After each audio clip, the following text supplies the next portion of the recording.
presidente Zoppas e poi col dottor Maravese di questo convegno, abbiamo scambiato due chiacchiere su quale poteva essere un tema che interessava l'imprenditore. Il titolo Soldi, reddito e patrimonio è il titolo esatto di un mio saggio pubblicato recentemente con l'editrice dell'Università di Padova come ebook, e sotto si legge scritto in modo da essere comprensibile da tutti. Allora, il sottotitolo, leggo qua, come salvaguardare e tutelare la famiglia dell'imprenditore, direi che è il sottotitolo che forse ti ha attirato qui, o perlomeno l'idea mia è sostanzialmente questa. Vi dico in due parole come io lavoro e come procedo. Tanto per capirci, io come garante del contribuente faccio una relazione annuale al Parlamento e poi una relazione semestrale al Ministro e anche al Parlamento di politica fiscale. Ma voi capite bene che politica fiscale significa politica economica. Quindi una mia prima formazione scientifica è di politica economica.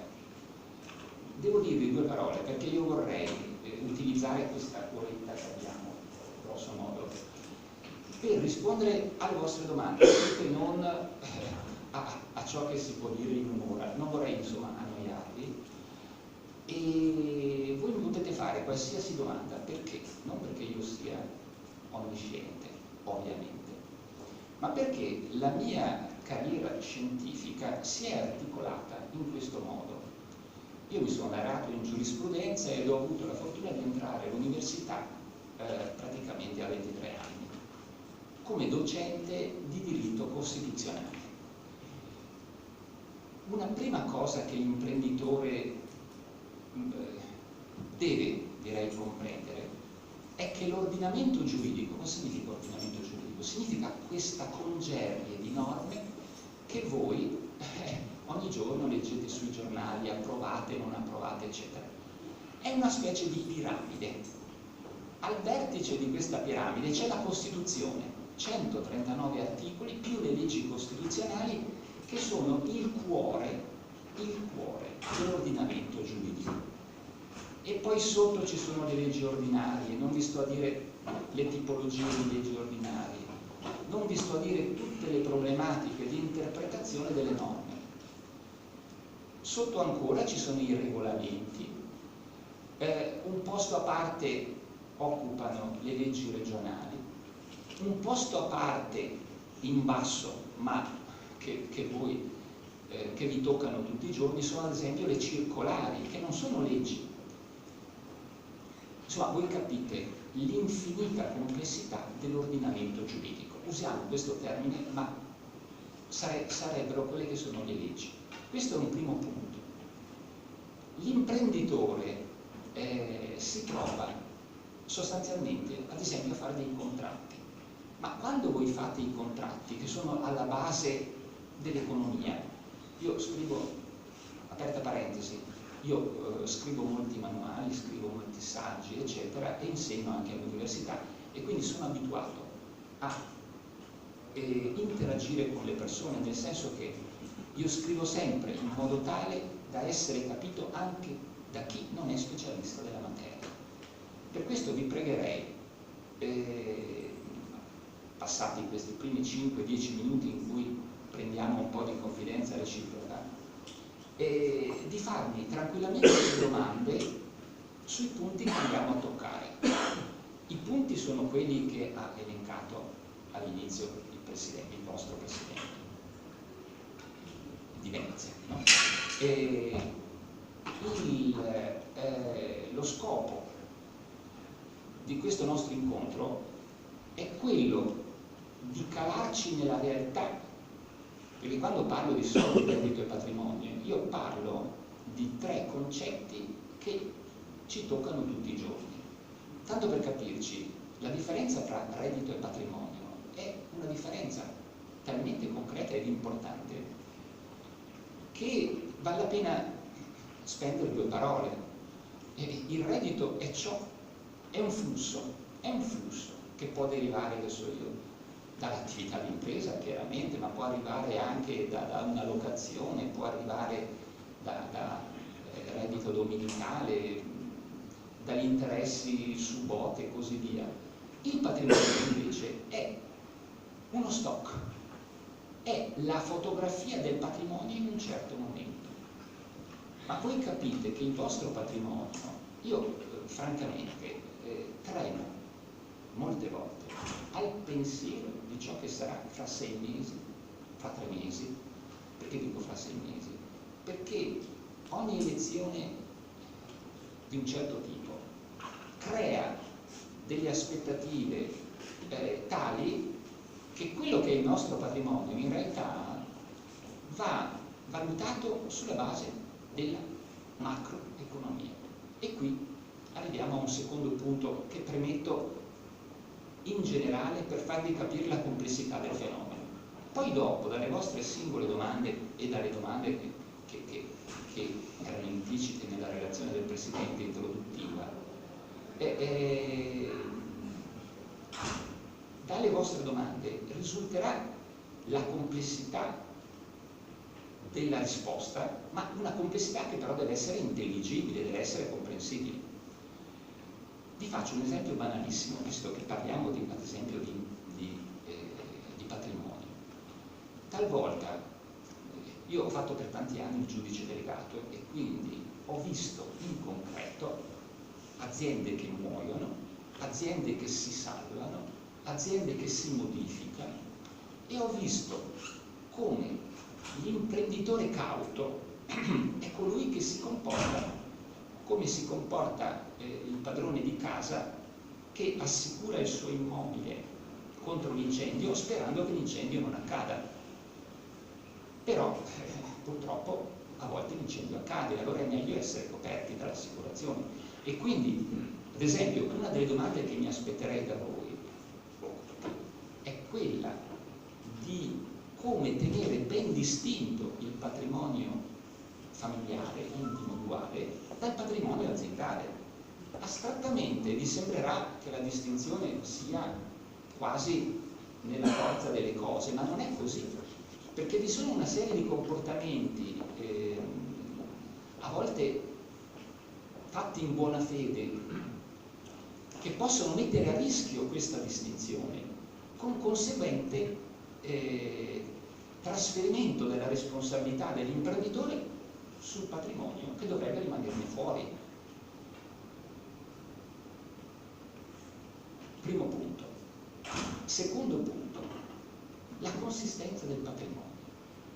Quando voi leggete sui giornali che la ricchezza delle famiglie italiane è 8.000 miliardi di euro, è un dato fasullo, perché è un concetto elementare che il prezzo, possiamo dire il valore di un immobile, il valore effettivo, è dato dal prezzo a cui voi riuscite a vendere. Se voi avete, se voi avete una casa a Cortina, se l'aveste venduta nel 2008-2010, prendevate X. Adesso fate fatica a venderlo a X meno 300-400 mila euro. E che cosa significa questo? Che la stima del patrimonio immobiliare delle famiglie è una stima, diciamo così, fatta sulla base di previsioni che sono assolutamente fuori dalla realtà. Perché? Perché siamo in un periodo di deflazione pacifico, no? Negli ultimi 2 anni l'inflazione è stata pari a 0, l'inflazione Istat. E ve ne accorgete anche voi che 100 euro di 5 anni fa sostanzialmente hanno conservato il potere d'acquisto. A fronte quindi di questa deflazione, le persone si aspettano un ulteriore abbassamento dei prezzi e nessuno compra nulla. Perché ho parlato di immobili? Perché io spesso nelle relazioni al Parlamento tocco questo tema, e lo tocco in modo modo tale, in modo molto critico. Voi potete vedere gratuitamente le mie relazioni al Parlamento andando nel sito del Ministero dell'Economia e sotto garante del Veneto Sandro Merz voi potete leggerle, eccetera. Voi la vedrete che io tocco una serie di problemi economici che sono anche problemi giuridici e che sono problemi concreti che toccano le nostre tasche come cittadini, come nel vostro caso imprenditori, che siete produttori di ricchezza, che date lavoro. Anche se molta parte delle entrate è dovuta alla tassazione del reddito del lavoratore dipendente, ma se non c'è l'impresa che dà lavoro al lavoratore dipendente, anche quelle entrate vengono meno. Parlavamo prima all'inizio che oggi c'è un certo accanimento contro un certo tipo di imprese, ma questo vorrei che me lo diceste voi. La verità è questa, che il fisco trova estremamente difficile colpire i grossi contribuenti, per una serie di ragioni, che eventualmente se mi chiedete vi dirò. E allora si accanisce contro l'imprenditore piccolo e medio, perché? Perché fa numero. E quindi con certi comportamenti che possono anche essere scorretti, ma per questo c'è lo statuto che, se interpretato correttamente, è uno strumento notevolmente efficace di tutela del contribuente. Allora, e finirei questa parte introduttiva, perché dopo vorrei davvero passare a domande concrete. Cioè, io sono venuto qua con spirito di servizio, come si dice con un bruttissimo termine, nel senso che a me piace imparare, e attraverso le vostre domande io imparo quali sono le problematiche reali. Io una parte delle vostre problematiche le conosco perché ho fatto il giudice delegato, il giudice delle società, il giudice d'appello che si occupava di rapporti fra clienti e banche, e quindi, fra virgolette, so tutto delle banche, tanto è vero che nelle mie relazioni io non parlo. E quando dico nei miei manuali e nelle mie lezioni che l'imprenditore è uno dei mestieri più difficili in assoluto, perché deve combinare e tener conto dell'economia e anche del diritto, perché in realtà, se vogliamo fare un discorso scientifico ma comprensibile a tutti, perché l'imprenditore ha poco tempo anche per studiare e tenersi aggiornato, eppure, ripeto, a mio avviso questa è una chiave per difendersi, perché ho visto troppo spesso, diciamo, casi in cui in buona fede l'imprenditore si è trovato nei guai perché consigliato male dal commercialista o dall'avvocato, i quali rispettivamente hanno una competenza economica e una competenza giuridica. Ma in realtà qui, per capire le cose, bisogna avere una competenza economica e giuridica insieme. L'esempio che io faccio e che facevo prima e che mi permetto di fare ancora è questo. Si danno dei casi in cui il cardiologo, se fa soltanto il cardiologo, non riesce a cogliere la causa del sintomo, perché la causa è lontana dal cuore. Una compressione della colonna vertebrale può determinare tachicardia grave, che magari viene curata con delle medicine, e non c'entra nulla la medicina in questo caso. Medicina intendo dire il farmaco. Bisogna correggere la struttura della colonna, della nostra colonna dorsale con una semplice ginnastica. Direi che questo esempio vale anche nel caso dei problemi che l'imprenditore deve affrontare, che sono contemporaneamente economici e giuridici. Ma è vero che io in questo libro, Soldi, reddito e patrimonio, è il titolo, come vi dicevo all'inizio, di un libretto ebook. Non ci guadagno niente dall'ebook, perché per una serie di ragioni costa pochissimo, ci sono spese grossissime, va tutto all'imprenditore, però consente, che so io, che anche in un paesino uno se lo può comprare senza dover andare nella libreria in città. Allora,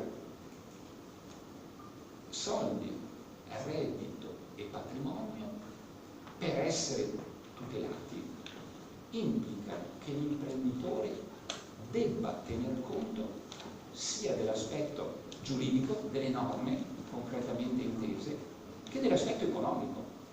E qui le cose si complicano, perché la macroeconomia influisce sulla microeconomia. Facciamo un esempio banale. Io sinceramente nelle mie relazioni non sono propriamente ottimista. Ma perché? Perché faccio un confronto fra debito pubblico di tutti gli stati e vedo che l'Italia, faccio un confronto fra la corruzione in tanti stati e vedo che l'Italia è in più. Allora, se ci sono delle condizioni macroeconomiche per cui l'imprenditore la mattina si può svegliare e trovarsi, che so io, con lo spread alle stelle, che significa che il denaro che oggi, e sarebbe un discorso molto lungo, per così dire, circola abbastanza facilmente, quantomeno la banca centrale lo passa alle banche, che poi dopo le banche lo distribuiscano, è un discorso per cui se c'è una domanda vorrei rispondere anche su questo. Detto questo, se non ci sono domande specifiche, perfetto. Perché, in attesa che naturalmente voi formuliate le vostre, perché ha fatto un passaggio importante, le ragioni per cui il fisco non si accanisce con i grandi contribuenti? Ecco, sostanzialmente rispondo a questa domanda ricordando un caso di pochi anni fa che ha fatto un clamore infinito a livello planetario. Vi ricordate Dolce e Gabbana? Allora io quella causa, fra virgolette, l'ho seguita perché un carissimo amico del mio concorso ha sostenuto la tesi che poi dopo è stata fatta propria dalla Cassazione. La domanda del vostro Presidente implica questo. Voi sapete che l'imprenditore, quando fa certe operazioni, può trovarsi, in base a una norma generale, di fronte a questa contestazione. Tu hai fatto questa operazione per eludere il fisco. Avete presente questo istituto? Allora, a Dolce & Gabbana avevano detto: tu hai portato la tua sede legale in Lussemburgo per pagare meno tasse. E beh, aveva detto la difesa di Dolce & Gabbana, siamo in Europa, io vado dove pago meno tasse, no? Nonostante questo il giudice di primo grado ha condannato, è un reato, è vero, perché oltre un certo limite voi sapete che l'evasione diventa reato, e lì erano in gioco centinaia di milioni di euro, centinaia, non mi ricordo quanti, ma insomma centinaia di milioni di euro. La Corte d'Appello, sulla base di una normativa che poi dopo è stata cambiata, ma dopo che la Cassazione sostanzialmente ha dato ragione a Dolce & Gabbana. E io l'ho seguita bene perché il procuratore generale, procuratore generale della Corte d'Appello di Milano, nelle sue conclusioni aveva detto: ma ha ragione Dolce & Gabbana, e ha concluso per l'accoglimento. La Corte invece ha ritenuto fondata la tesi della elusione. In parole povere, ci sono voluti 7 anni perché la Cassazione dichiarasse che Dolce & Gabbana ha legittimamente trasferito la sede legale all'estero, di modo che, dato che all'estero si paga meno tasse, lo sanno anche i bambini, legittimamente. Voi capite bene che se il fisco fosse riuscito ad accertare che era fittizia la sede legale, perché in realtà la sede effettiva era in Italia, crollava il palco, ma non è riuscita a dare questa prova. perché risultava dalle prove che la sede era in Lussemburgo e che effettivamente la direzione era lì, che l'imprenditore, per così dire, che esiste nella sua sede legale, no, questo è un imprenditore societario, era là. E quindi dov'è l'elusione? Allora, ecco, questo è un caso per dirvi come una grossa impresa, attraverso un supporto legale molto forte, perché è stata una causa complicatissima, adesso non dovremo parlare 2 ore soltanto di questo, ma voi capite che il diritto è complesso. Ecco perché il diritto, qua sono milioni di euro, centinaia di milioni di euro. Il diritto è complesso anche perché c'è il diritto comunitario. Quindi non soltanto c'è il diritto nazionale, il diritto regionale, il diritto comunale, le circolari che non sono leggi ma però vincolano l'amministrazione, non vincolano certo il giudice e neanche il garante, ma per così dire spesso il piccolo imprenditore, piuttosto che avere noie, si adegua a una circolare non legittima perché tutto sommato gli conviene seguire, perché se comincia ad andare dal commercialista, fare ricorso, magari l'agenzia delle entrate resiste, eccetera, eccetera, voi capite che uno deve fare i 2 conti. Aperta parentesi, nella mia esperienza io vi consiglio, scusate, voi siete tutti imprenditori, giusto? E voi certamente avete l'avvocato amico con cui magari andate a cena a giocare a golf, andate, non so dove andate, avete il commercialista più o meno amico con... Ecco, ricordatevi che sono amici sì, ma che vivono di clienti, per cui anche inconsciamente hanno la mentalità sì, femo la causa, sì, resistemo, mi so trentino, parlo in veneto tanto per creare un po' di calore, mi sento un po' freddi, un po' di partecipazione. Allora, il professionista, per così, a me piacciono i documentari, no? So che voi, giustamente, fra di voi imprenditori fate squadra. Io ho visto un documentario domenica, non ho la televisione ma guardo qualche documentario, in cui si vedevano le lontre che riescono, le lontre piccole, avete presente, riescono, sono al massimo 18, 12. In 12 riescono a tenere a bada il coccodrillo, che è enorme, 5 metri. Quindi voglio dire, l'imprenditore, se si unisce ad altri, se quindi ad esempio hanno dei problemi comuni e nominano e fanno, fra virgolette, una piccola class action, va bene, ma l'imprenditore da solo è chiaro che deve fare 2 conti, anche perché la complessità del diritto è tale che io magari alla fine ottengo una sentenza, penso a una sentenza civile che condanna il signor Rossi a pagare a me, imprenditore Bianchi, 10 milioni di euro, ma dopo vado a scoprire che quello non ha il becco di un immobile, non ha niente, e che cosa me ne faccio io del titolo? Per cui, per darvi un consiglio così, diciamo così, pratico, ricordatevi bene che non basta aver ragione, non basta riuscire a dimostrare di aver ragione, non basta ottenere una sentenza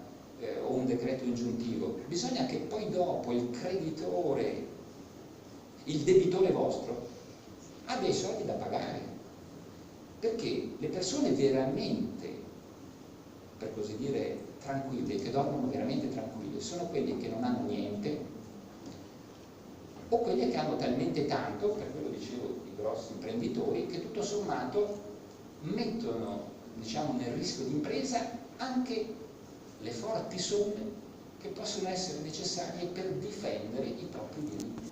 E vi ho fatto l'esempio storico di Dolce & Gabbana. Perché storico? Perché dopo quella batosta, diciamo, per il fisco, hanno cambiato la normativa sull'elusione.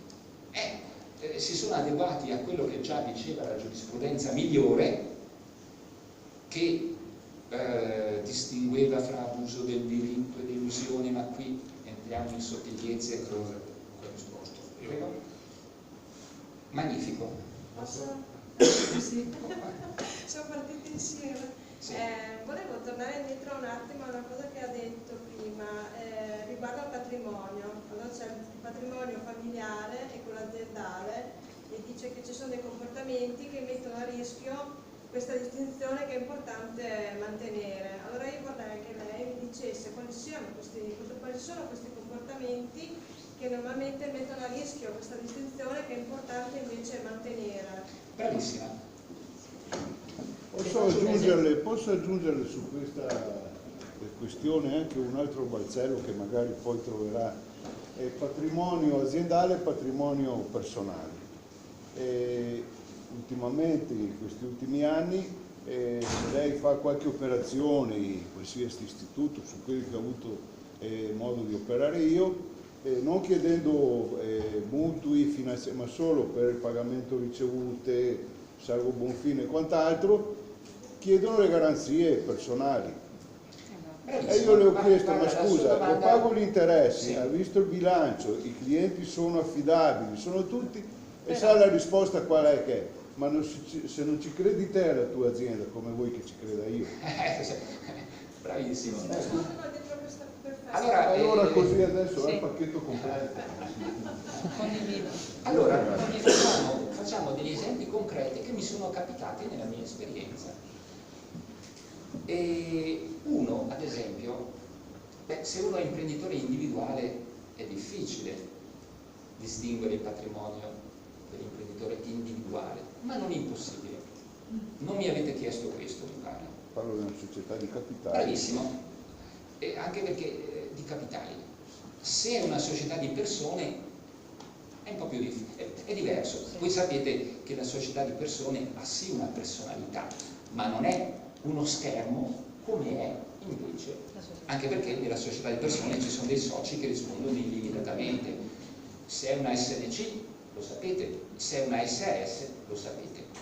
E nella SAS succede spesso che la comandante scivola e diventa comandatario. Ma veniamo al caso più, come si può dire, più delicato, per rispondere, e poi implicitamente c'è anche la risposta a lei. C'è una SRL con 3 soci. Questi 3 soci, fra virgolette, ci dovrebbe essere un amministratore, vero? Anzi, c'è l'amministratore, il quale agisce in nome e per conto, in base alle regole del codice civile della società di capitali. Nel momento in cui però, di fatto, un creditore, non parliamo del fisco, qualcuno che può, di solito sono i creditori accaniti, stiamo attenti, un creditore di quelle SRL che sa che se fallisce la SRL non trova un patrimonio su cui soddisfarsi, può avere interesse a fornire al giudice, al tribunale e prima al giudice delegato che istruisce la causa, degli indizi da cui desumere che parallelamente alla società di capitali c'è una società di persone, una società di fatto, che parallelamente alla società di capitali operava. Voi capite che se si dimostra l'esistenza di una società di fatto che parallelamente alla società, parallelamente nel senso che compiono operazioni che tendono a sovrapporsi, è evidente che se il tribunale dichiara il fallimento della società di fatto fra Tizio, Caio e Sempronio, che possono essere ma anche non essere soci della società di capitali, magari ne basta uno, è evidente che quelli, i soci della società di fatto, per definizione rispondono a quel loro patrimonio. E a me è capitato di vedere dei casi in cui per una imprudenza, per una attenzione, e qui rispondo alla sua domanda, se il socio della società di capitali dà in garanzia il suo immobile, ma a quel punto il problema non si pone più perché c'è sull'ipoteca, capito? Sono troppo ellittico nella risposta. No, ci sono dei conti che si appoggiano su dei... Allora, il semplice dare la fideiussione, scusa, il semplice dare l'ipoteca, quindi la dazione d'ipoteca, o la fideiussione, è chiaro che di per sé non sono certo indizio di una società di fatto parallela alla società di capitali. Però io qua faccio un passo indietro per dirvi la sottigliezza e la delicatezza del diritto.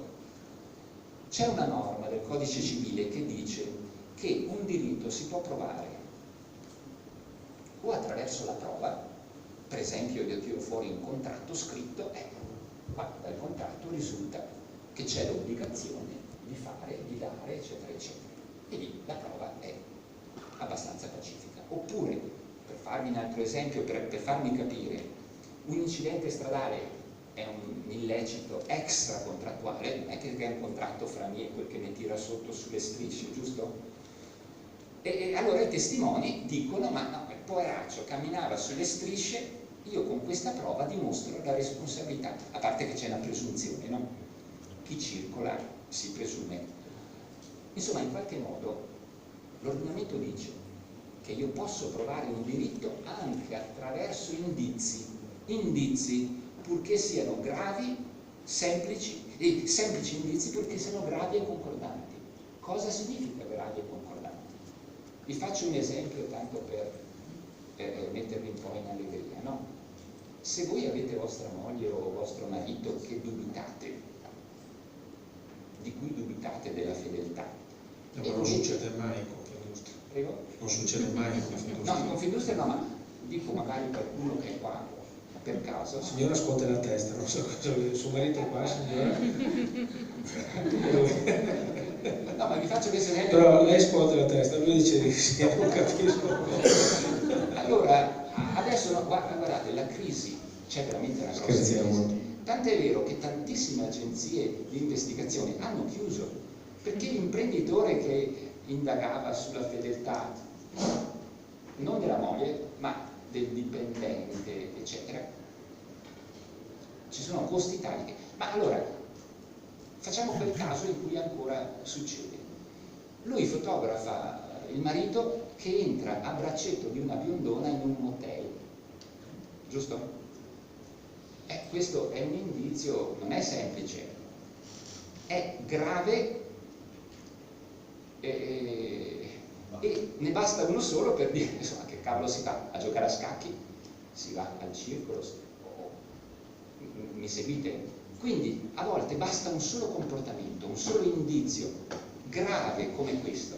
Viene fotografato, non ci sono dubbi che era una signorina o anche un trans, perché comunque è infedeltà.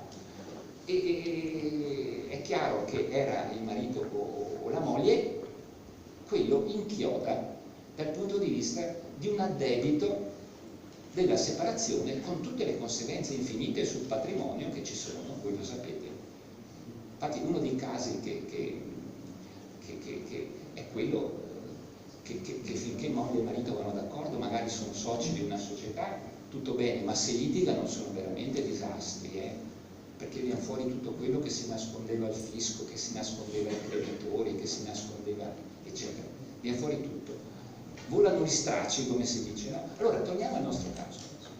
Io ho fatto un esempio di indizio, ripeto, dice la giurisprudenza che ne basta uno solo se è grave ed univoco. Allora, se io riesco a costruire un ingerimento di una persona, di due persone o di tre persone che costituiscono una società di fatto, perché se c'è un solo socio si dice, la giurisprudenza dice che c'è una società di fatto fra la SRL e il singolo socio, e il singolo socio fallisce. La SRL, nell'ipotesi che abbiamo fatto, è già fallita, è chiaro? E quindi questo socio occulto, è chiaro che era occulto, no? Viene tirato dentro nel fallimento. Ecco che in questo caso la persona non è stata accorta, perché le malefatte, se si fanno, bisogna farle bene. Quindi pentola è anche coperto, se uno decide di farle. E, aperta parentesi, io nelle mie relazioni dico, e c'è giurisprudenza su questo, non è che sono un eversivo, che in certi casi non pagare le tasse è scriminato penalmente dal 54, se non sbaglio a citare il codice penale, stato di necessità. I casi frequenti sono questi: l'imprenditore formalmente commetterebbe bancarotta preferenziale perché paga i suoi dipendenti. Ma nel momento in cui pagare il dipendente, che fra parentesi ha un privilegio, come lo sapete, no? Cioè, come sapete, scusate, non è vantaggioso Perché se non preferenziale. sbaglio dovrebbe rientrare nella fattispecie del caso di Diego, la persona che ricordavamo prima, che ha preferito pagare i dipendenti piuttosto che il fisco e alla fine è stato assolto. Nel caso, giustamente, il Presidente aveva presente un caso che era quello che io stavo citando, ma giustamente, voglio dire, perché per tutta una serie di ragioni ci sono comportamenti che apparentemente violano la legge. Ma scusate, l'esempio che si fa nel codice, nei manuali di diritto penale è questo. Se voi pensate al film Titanic, vi ricordate quella bellissima scena d'amore in cui lui si lascia cadere perché quella zattera poteva portare soltanto 2 donne, mi pare erano, ma quello che lui si è lasciato cadere perché c'era la sua donna, vi ricordate la scena?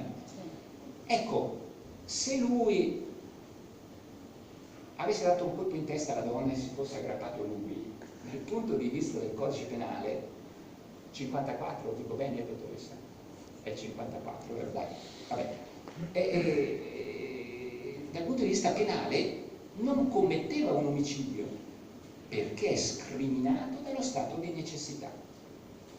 È chiaro il concetto? Allora, se scrimina un omicidio e volete che non scrimini un reato contro il fisco, a maggior ragione, è chiaro il meccanismo. Tornando allora al discorso delle garanzie, qui. Prego. Nel tavolo di contrattazione con la banca o l'istituto che mi trovo, e una volta che loro mi chiedono la fideiussione, e nonostante tutta la trasparenza dell'azienda che è sana e tutto, sono obbligato a dare le fideiussioni oppure posso dire no? Questo volevo capire, mi dica, è corretto, perché altrimenti non so come sia possibile mantenere il patrimonio dell'azienda diviso dal patrimonio personale. Allora, mi date un minuto per allargare il discorso, per capire. Le banche italiane sono piene di crediti deteriorati. Questa paroletta... qua Andrea potremmo andare avanti. Certo, ma io mi fermo... fermo... dei crediti deteriorati forse è meglio... attento, crediti deteriorati. Se il nostro amico intende dire che tutti i politici imbroglioni, io nelle mie relazioni scrivo che l'Italia è l'unico paese dove c'è 1.200.000 persone che vivono di politica. Io nelle mie relazioni scrivo che anche il Presidente della Repubblica è un organo inutile che ci costa un sacco, e lo scrivo perché posso scriverlo. Cosa mi possono fare? Lo dimostro scientificamente. E se voi andate a leggerlo, l'ho scritto nella relazione del 2016, ma l'avevo già scritto. Sono inutili le regioni, ma vi rendete conto che le regioni sono inutili? Perché servono sostanzialmente a gestire il volo auto e la sanità, ma la sanità non le gestisce le regioni. Chiudo subito la parentesi, però voi capite... Non so se risponde alla domanda sua, cioè la domanda sua è siamo protetti? Ecco, attento. La verità è che l'imprenditore onesto, all'imprenditore onesto non si dovrebbe dire ma scusami, fammi la fideiussione, perché il discorso che so che viene fatto, se non ci credi tu alla tua azienda, ma non vuol mica dire che mi devo appendere o tenere una pistola contro le pistole, ma per rispondere alla sua domanda teniamo conto della differenza che c'è fra, ad esempio, Germania e Italia, perché bisogna sempre fare confronti con i vicini. Le banche tedesche sono piene di crediti inesigibili perché collegate a derivati. Qui sui derivati c'è tutto un discorso da fare, ma lo diamo per fatto. In Italia tutte queste banche che saltano o che non saltano, ma dopo paghiamo noi in realtà se non saltano, perché il salvataggio del Monte Paschi alla fine sono soldi del contribuente. Queste banche non hanno in pancia tanti diciamo titoli derivati, titoli tossici derivati, titoli di quarto livello, sarebbero i titoli derivati che non sono trattati sul mercato, che quindi il loro valore viene indicato a capocchia. È il motivo per cui la banca veneta è saltata in aria, no? La banca, scusate, popolare di Vicenza, perché sostanzialmente quello lì era di fatto un titolo derivato, la cui valutazione veniva fatta dal Consiglio di amministrazione, ma scherziamo? Però questo era possibile per legge e le conseguenze le pagheremo noi, contribuenti. Allora, in Italia le banche nostre sono piene di crediti deteriorati, perché? È un dato di fatto. Perché se tu hai un credito di 5 milioni di euro su un immobile che mi avevi stimato 5 milioni di euro, ma quell'immobile al 10° esperimento d'asta non riesci a venderlo neanche a 500.000 euro, è evidente che il credito è deteriorato nella sua quasi totalità, tanto per parlare chiaro, giusto?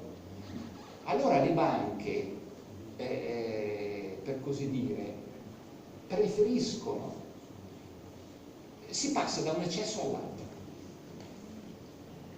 In tanti casi il credito era deteriorato perché, ma voi avete letto tutte quelle truffe infinite di politici che si mettevano d'accordo con l'imprenditore, c'era su tutti i giorni, per costruire uno yacht avevano fatto una società e avevano chiesto un finanziamento di decine di milioni di euro. Lo yacht non si è mai fatto.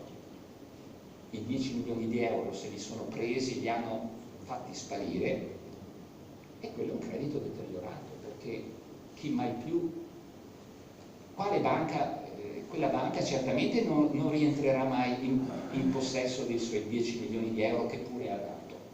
È chiaro il concetto cioè che ci siano crediti deteriorati è un dato di fatto che deriva, ecco perché l'economia è interconnessa col diritto e io mi occupo spessissimo di immobili da questo punto di vista. Signori miei, se nel 2007 gli immobili andavano via come la frutta e la verdura al mercato, è perché c'era un'effervescenza per cui i titoli, i valori venivano gonfiati. Ma scusate, un po' di economia sicuramente la conoscete, anzi forse meglio di me.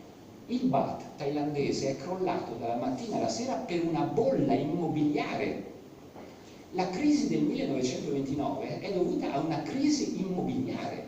Avevano costruito case a 100 km dalla spiaggia e le vendevano come se fosse affacciata alla spiaggia. Questa è la bolla immobiliare. Ma quando la bolla immobiliare scoppia, tutto ciò che è costruito sull'immobile, e ricordatevi che noi camminiamo e viviamo sugli immobili, per cui questo legislatore che sta tartassando gli immobili e che sta facendo pagare gli immobili delle tasse come se l'immobile valesse ancora altro che fiscal drag. Voi sapete cos'è il fiscal drag, vero? Altro che fiscal drag. Noi paghiamo le tasse sugli immobili come se fossimo nel 2009, anzi di più, nel 2010, quando ancora non c'era la crisi, da noi è arrivata con 2 anni di ritardo. Ecco perché l'economia è ferma, e io lo scrivo questo nelle mie relazioni. L'economia è ferma perché non c'è fiducia. Signori miei, la fiducia è la base di tutto, è la base della scelta di un coniuge, di un professionista, eccetera eccetera. Però il coniuge, il professionista, l'amico va controllato. L'imprenditore deve guardarsi dal fisco prima di tutto, ma deve guardarsi anche dai creditori che non pagano, deve guardarsi dai suoi professionisti, perché, ma guardate che io queste cose le scrivo, non è che le dico a voi.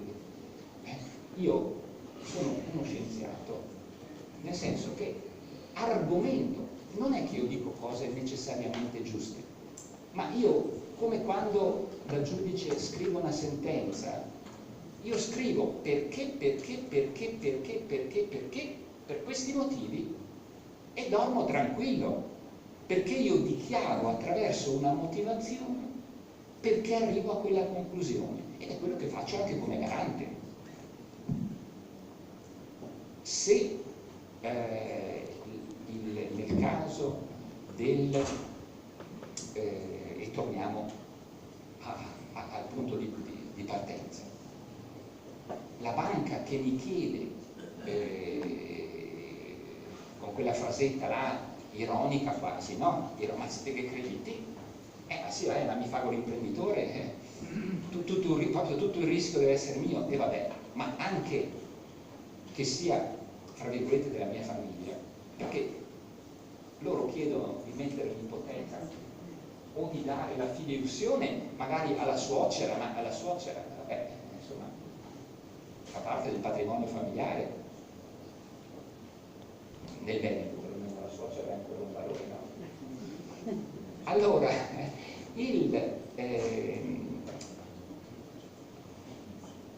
perché? Perché c'è una fuga dalle responsabilità.